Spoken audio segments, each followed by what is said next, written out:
Good morning everyone, ಎಲ್ಲರೂ ಹೇಗಿದ್ದೀರಾ? ಇದು ನೋಡಿ ಗರಡಿ ಮನೆ. ಫುಡ್ ಸ್ಟೋರು, ದವಸ ಧಾನ್ಯಗಳ ಸಂಗ್ರಹಣೆ ಮಾಡುವಂಥ ಮುದ್ರಣ. ಆಗಿನ ಕಾಲದಲ್ಲಿ ವಸ್ತು ವಿನಿಮಯ ಪದ್ಧತಿ, ಈಗಿನ ಕಾಲದಲ್ಲಿ ಕರೆನ್ಸಿ ಪದ್ಧತಿ. ರಾಜರ ಕಾಲದಲ್ಲಿ ಕೆಲಸಕ್ಕೆ ಹೋದರಿಗೆ ಸಜ್ಜೆ, ನವಣೆ, ರಾಗಿ, ಜೋಳ ಮತ್ತು ಕೊಡೋದು. ಇವಾಗ ಎಲ್ಲ ವ್ಯವಹಾರಗಳೆಲ್ಲ ಹಣದ ಮೂಲಕ ನಡೆಯುವುದರಿಂದ ಬಂಡವಾಳಶಾಹಿ ಪದ್ಧತಿ. ಇದು ಏಕನಾಥೇಶ್ವರಿ ಟೆಂಪಲ್, ಮದಕರಿ ನಾಯಕನ ಕುಲದೇವಿ. ಒಂದು ಮುಖ ಶಿವ, ಅದರ್ಮುಖ ಪಾರ್ವತಿ, ಅರ್ಧನಾರೀಶ್ವರಿ. ನಿಮಗೆ ಬಳ್ಳಾರಿ ಅಂತ ಹೆಸರು ಏಕೆ ಬಂತು ಅಂದರೆ, ಬಳ್ಳಾಳ ಎಂಬ ರಾಕ್ಷಸ ಇದ್ದ. ಆ ಊರಿನ ಜನಗಳಿಗೆ ಕಿರುಕುಳ ಕೊಡ್ತಾ ಇದ್ದ. ಆಗ ಊರಿನ ಜನರು ಆ ದುರ್ಗಮ್ಮ ಎಂಬ ದೇವಿಗೆ ಮರೆಗೊತ್ತರು ಆ ಬಳ್ಳಾಳನ ಸಂಹಾರ ಮಾಡಿದ್ರು. ಬಳ್ಳಾಳ ಅಂತ ನಾಮಕರಣ ಬಂತು. ಆ ಏಕನಾಥೇಶ್ವರಿ ಹೆಸರನ್ನೇ ಈ ಬಾಗಿಲಿಗೆ ಏಕನಾಥೇಶ್ವರಿ ಬಾಗಿಲು. ಇಲ್ಲಿಗೆ 7 ಸುತ್ತಿನ ಕೋಣೆ ಎಂಟ್ರೆನ್ಸ್ ಮುಕ್ತಾಯ. ಇಲ್ಲಿಂದ ಅವರ ಸಾಮ್ರಾಜ್ಯ. ಈ ದೀಪಸ್ತಂಭ, ಜೋಕಾಲಿ ಕಂಬ, ಗಾಳಿಗೋಪುರ ಮಂಟಪ, ಸಂದೇಶಿದ್ದೇಶ್ವರ ದೇವಸ್ಥಾನಗಳನ್ನು ವಿಜಯನಗರ ಅರಸರ ದೊರೆಯಾದ ಮಲ್ಲಿನಾಥ ಒಡೆಯನ ಕಾಲದಲ್ಲಿ ಪ್ರತಿಷ್ಠಾಪನೆ ಮಾಡಿದರೆ 1357ರಲ್ಲಿ ಮೇನ್ ಅಡ್ಮಿನಿಸ್ಟ್ರೇಟ್ ವಿಜಯನಗರ ಸಾಮ್ರಾಜ್ಯಕ್ಕೆ ಕಪ್ಪ ಕಟ್ತಾ ಇದ್ರು. ಉದಾಹರಣೆ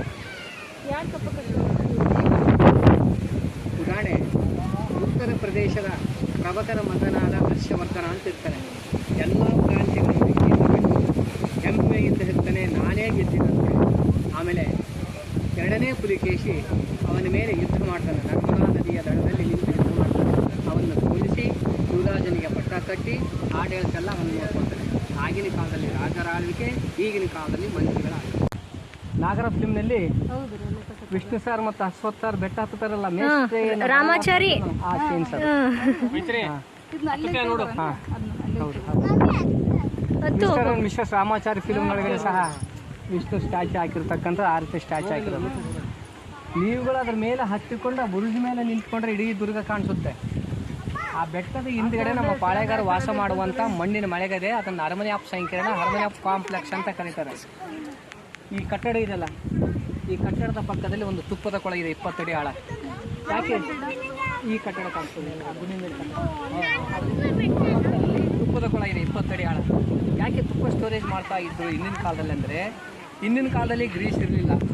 ಪಿರಂಗಿ ಗುಂಡುಗಳು, ಕತ್ತಿಗಳು, ಬಂದೂಕಗಳು ಟೆಸ್ಟ್ ಹಿಡಿದಿದೆ. ಆ ತುಪ್ಪವನ್ನು ವಸ್ತುಗಳ ಮೇಲೆ ಲೇಪನವಾಗಿ ಹಚ್ಚಿಟ್ಟುಕೊಂಡು ವರ್ಷವಿಡೀ ಬಚ್ಚಿಟ್ಟು ಟೆಸ್ಟ್ ಹಿಡಿಯಲ್ಲ. ಈಗ ನೀವು ದೇವಸ್ಥಾನಕ್ಕೆ ಹೋಗಿ ಗಂಟೆ ಹೊಡೆದು ನಮಸ್ಕಾರ ಮಾಡಿದೆ. ಯಾಕೆ ನಮಸ್ಕಾರ ಮಾಡಿ? ಗಂಟೆ ಯಾಕೆ ಹೊಡಿತೀರ? ಮನೆಯಲ್ಲಿ ಊದು ಬತ್ತಿ ತೊಗೊಂಡು ಸ್ನಾನ ಮಾಡಬೇಕಾದ್ರೆ ಫೋಟೋ ತೊಗೊಂಡು ಗಂಟೆ ಹೊಡೆದು ನಮಸ್ಕಾರ ಮಾಡ್ತೀನಿ. ಯಾಕೆ ಹೊಡಿತೀರಿ ಹೇಳಿ ನೋಡೋಣ?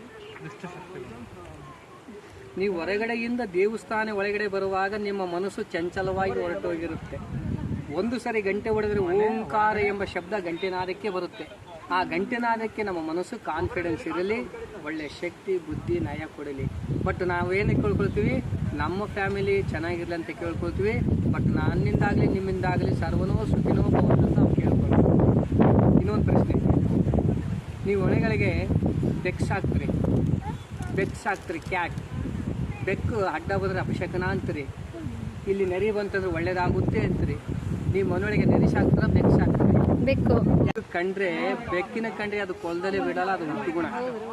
ಬಟ್ ನೀವು ಬೆಕ್ಕಿಗೆ ಹಾಲು ಹಾಕ್ಲಿಲ್ಲ ಅಂದರೆ ಇಲಿ ತುಂಬಿ ಹೊಟ್ಟೆ ತುಂಬಿಸ್ಕೊಳ್ಳುತ್ತೆ.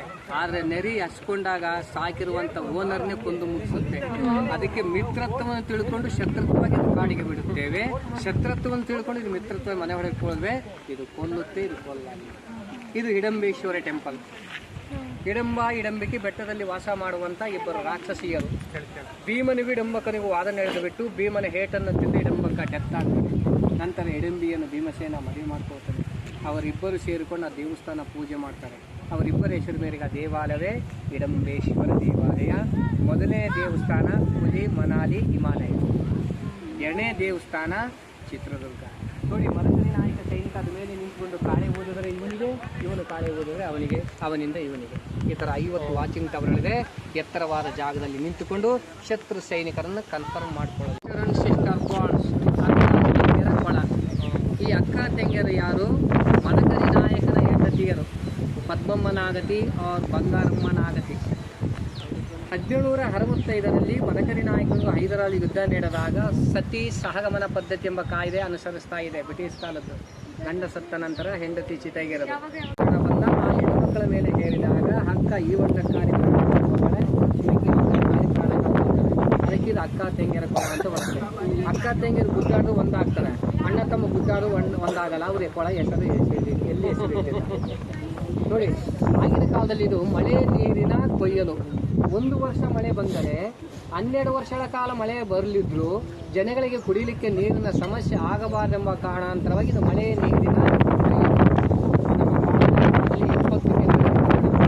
ದೇವೇಗೌಡನ ಕಾಲದಲ್ಲಿ 600 ಕೆರೆಗಳ ನಿರ್ಮಾಣ, ಅದರ ವಿಸ್ತೀರ್ಣ 3,750 ಎಕರೆ. ಇವರು ಬಾಳೆಗಾರ ವಿಸ್ತೀರ್ಣ 2,650 ಎಕರೆ. ಎದುರುಗಡೆ ದೊಡ್ಡ ಬೆಟ್ಟ, ನೆಲ್ಲಿಕಾಯಿ ಮೌಲ್ಯದ ಬೆಟ್ಟ, ಅದ್ರ ಕೆಳಗಡೆ ಗೋಪಾಲ ಸ್ವಾಮಿ ಹೊಂಡ 110 ಅಡಿ ಆಳ. ಆ ಗೋಪಾಲ ಸ್ವಾಮಿ ಹೊಂಡ ತುಂಬಿದ ನಂತರ ನೀರು ಕೊಳದಿಂದ ತೆಂಗಿಕೊಳ, ತೆಂಗಿಕೊಳದಿಂದ ತಣ್ಣೀಡೋಣಿ, ತಣ್ಣೀಡೋಣಿನ ಶ್ರೀನೀರು ಹೊಂಡ, ಶ್ರೀನೀರು ಹೊಂಡ ಸಂತೆ ಹೊಂಡ, ಸಂತೆ ಹೊಂಡ ಮಲ್ಲಾಪುರ ಕೆರೆ, ಇದು ಶಿವಲಿಂಗೇಶ್ವರಿ ಟೆಂಪಲ್, ನಾಗಲಿಂಗೇಶ್ವರಿ ಟೆಂಪಲ್. ಇದು ರಾಜರ ಕಾಲದಲ್ಲಿ ತುಪ್ಪದ ಕೊಳಕ್ಕೆ ಹತ್ತುವಂತ ಮೆಟ್ಲು. ಈ ಮಾರ್ಗದಿಂದ ಹೋಗಿ ಈ ಕಡೆ ಹತ್ತಿದ್ರೆ ಈ ಕಡೆ ಇಳಿಬೋದು, ಇಲ್ಲೂ ಹಿಂಗಳಿಲ್ಲ ಅಂದ್ರೆ ತುಪ್ಪದ ಕೊಳ ಆ ಕಡೆ ಕುದುರೆ ಹೆಜ್ಜೆ ಅಂತ ಅದ್ರ ಮೇಲೆ ದೇವಸ್ಥಾನ ಅದು ಟೆಂಪಲ್ ಅಂತ